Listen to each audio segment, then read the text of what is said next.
Assalomu alaykum, to'g'ridagi barliq roman anglag'uchi do'stlar. Biz Angliya yozuvchisi George Orwell yozgan 1984 romanini o'qishni davomlashtiryapmiz. Oldingi qismda Winstonning partiya tarafidan uzil-kesil o'zgartirilgan yerlarini o'qib o'tgan edik. Endi davomini o'qiymiz. U xuddi Yevro-Osiyo armiyasining xuddi sonsiz chumililardek azaldan yemirilib boqmagan urush sepini bosib o'tib Afrika tumshuqiga qarab ilgirlayotganligini ko'rgandek bo'ldi. Nemishqa ularga bir omil qilib, pistirma bilan zarba berish imkoniyati yo'qdi. G'arbiy Afrika qirg'iqi uning qalbida süpsüzük ayon bo'ldi. U oq otni ilib oldiga bir qadam mangdi. Bu dal muvofiq o'rin edi. Hatto mushu chog'ning o'zidimi u qora kiyim kiyib olgan bir armiyaning janubga ilgirlayotganligini ko'rayotganda ushtumtut sirliq tashkillangan yana bir qo'shin ularning keyindilla o'ndi va ularning quruqliq dengiz aloqa yo'lini uzib tashildi.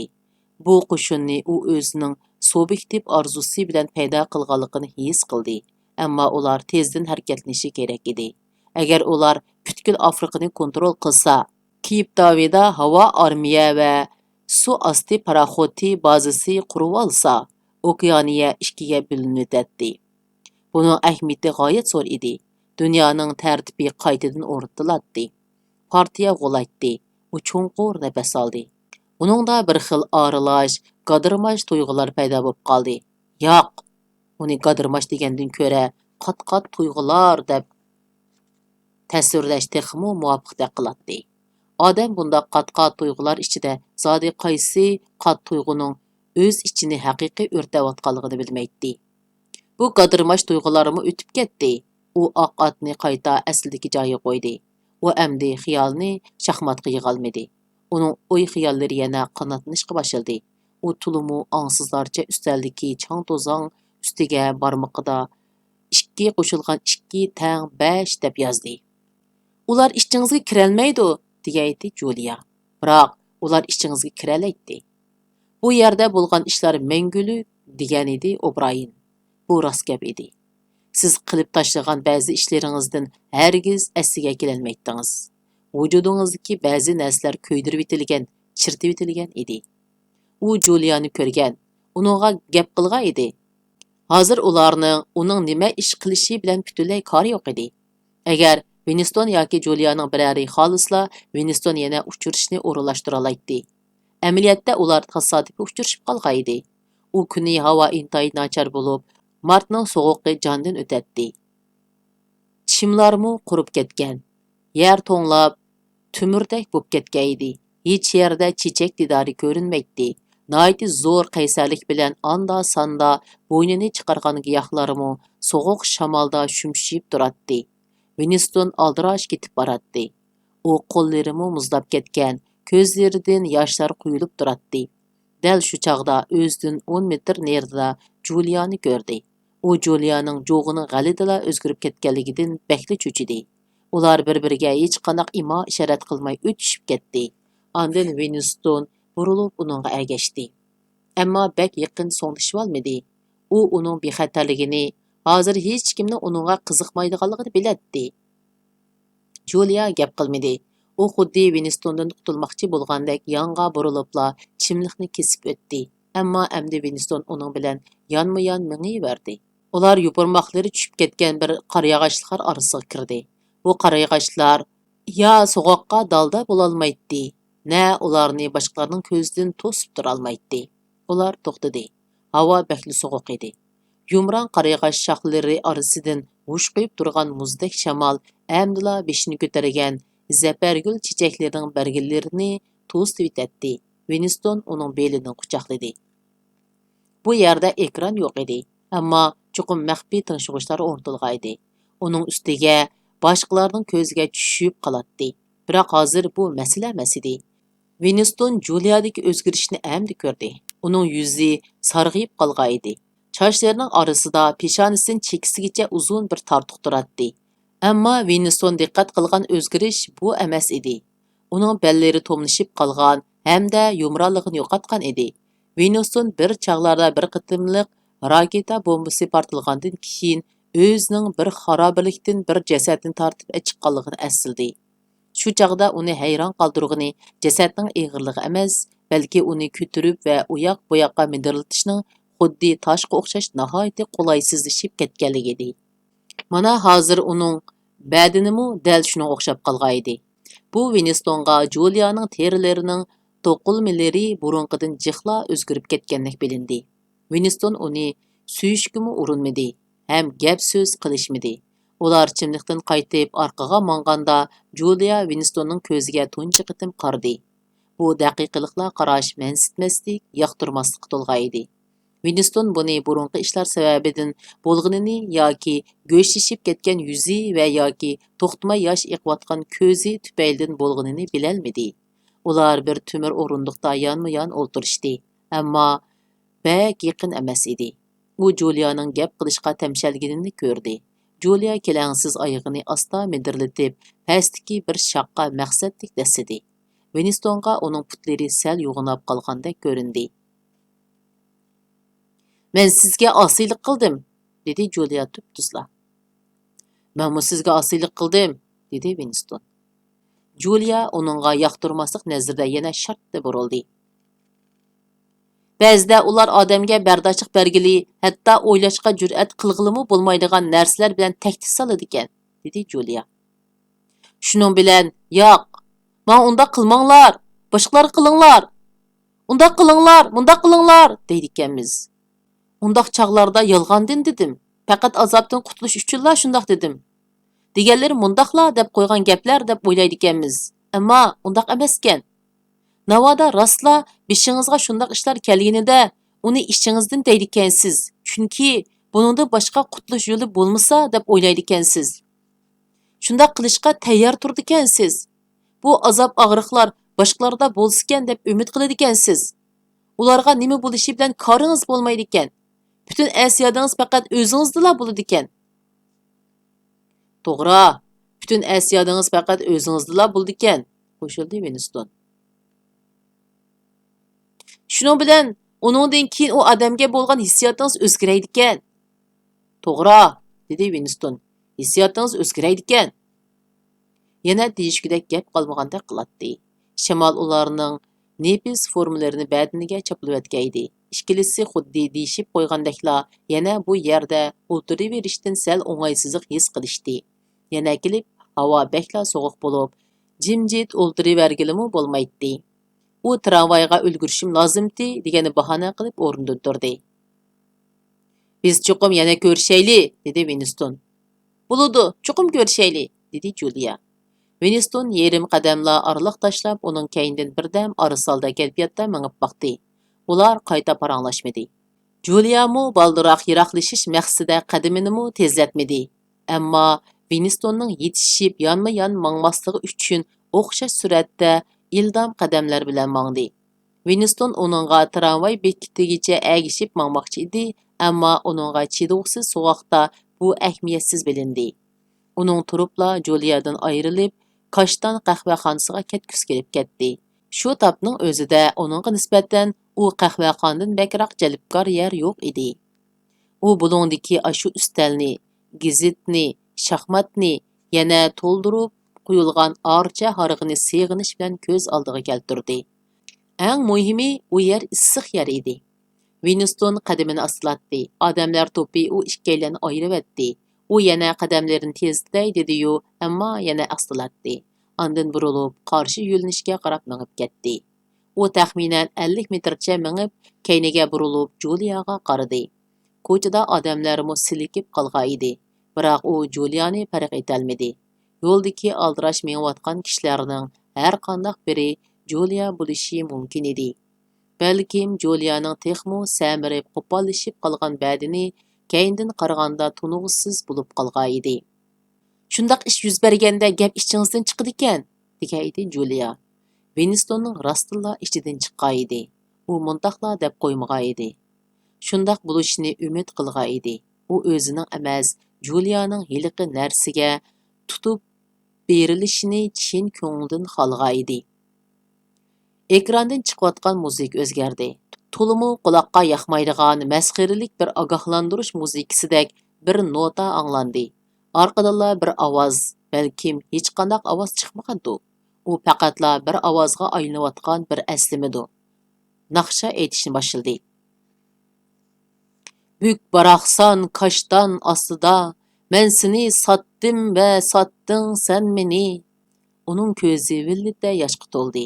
O'tayotgan mulozim Winstonning istakining quruqdalganligini bilib, bir butilka archa haraqi ilib keldi. Winston istakanni purab baqdi. Bu haraq ishgan seri shuncha tetiqsiz ishib ketdi. Ammo u hozir haraqda uzadigan biliqqa aylanib qolgan edi.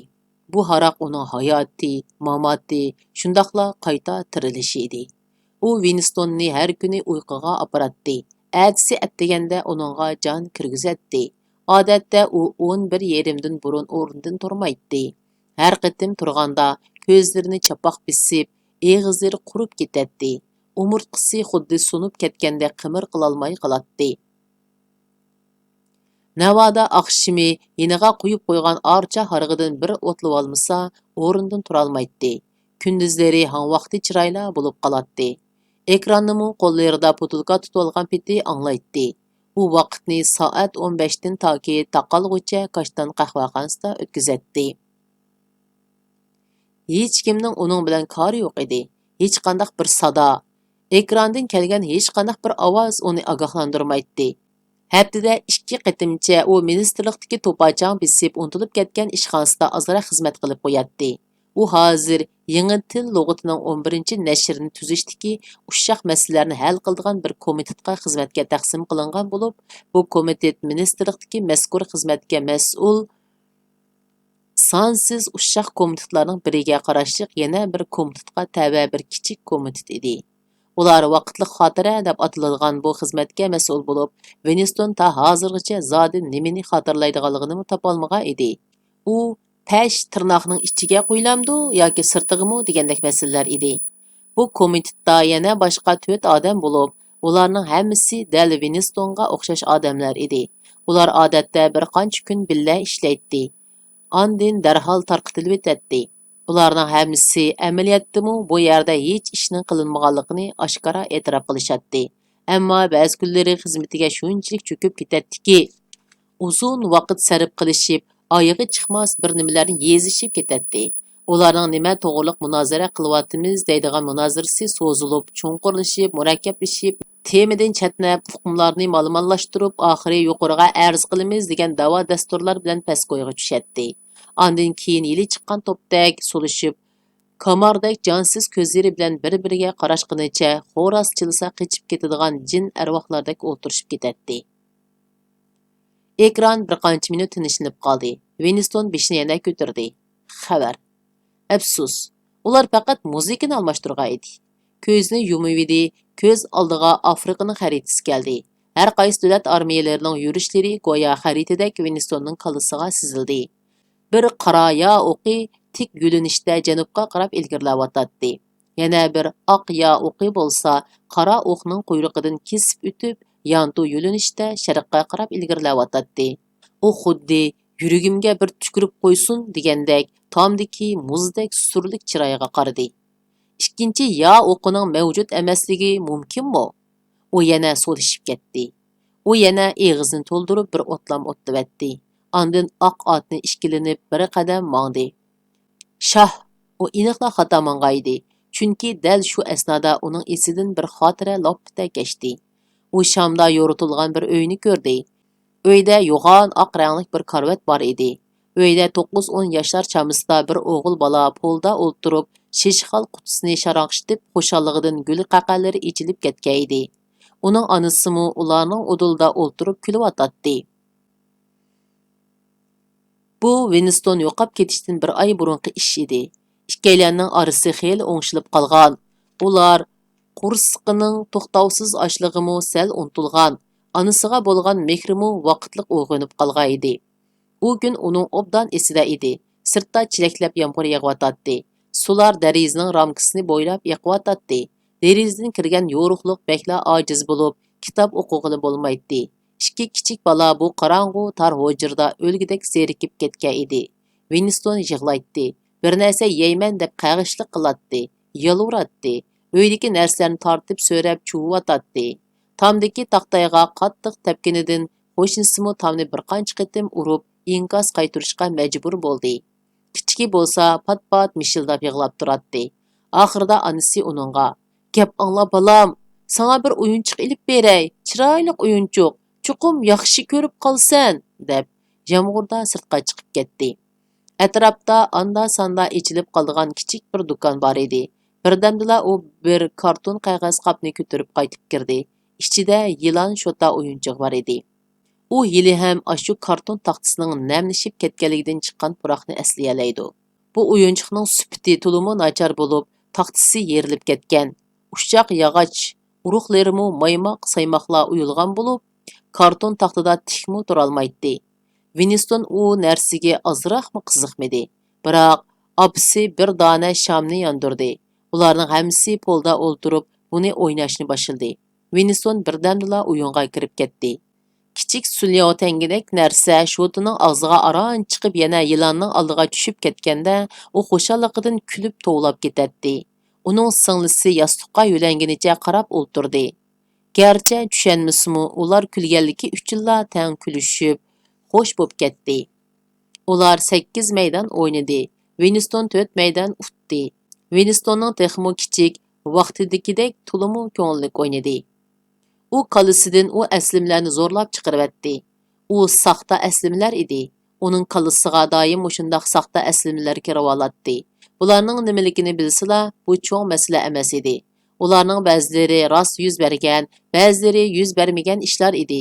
U yana shaxmatga qarab, oq otni qayta qo'liga oldi.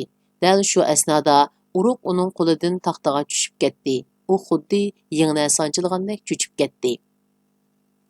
Aslida bir chiqiraq kanay ovozi London osmonini kesib o'tgaydi. Xabar, g'alaba qipti. Har doim g'alaba xabardan burun mushundoq kanay chilinadi. Qahvaxonaliklarning hammasi go'yo tok so'qayotgandek danqitib qoldi. Hatto mulozimmi cho'chib, quloqlari ding bo'lib ketgaydi. Kanay ovozidan keyin birdamgacha ullik shovqin anglandi. Ondan keyin ekrandan bir ovozning hayajonda bir nimalarni o'qigan ovozi anglandi. Bu ovozni sirtdagi kishilarning hayajon tantanlari besib olgan edi. Xabar ko'chalarda chaqmoqdek tarqaladi. Ammo u ekranda nima ish bo'lganini tushundi. Dal u tasavvur qilgan ish yuz bergaydi. G'oyat zo'r dengiz armiyasi maxfiy to'planib, dushmanning orqa sepiga tuyuqsiz tegish qilgaydi.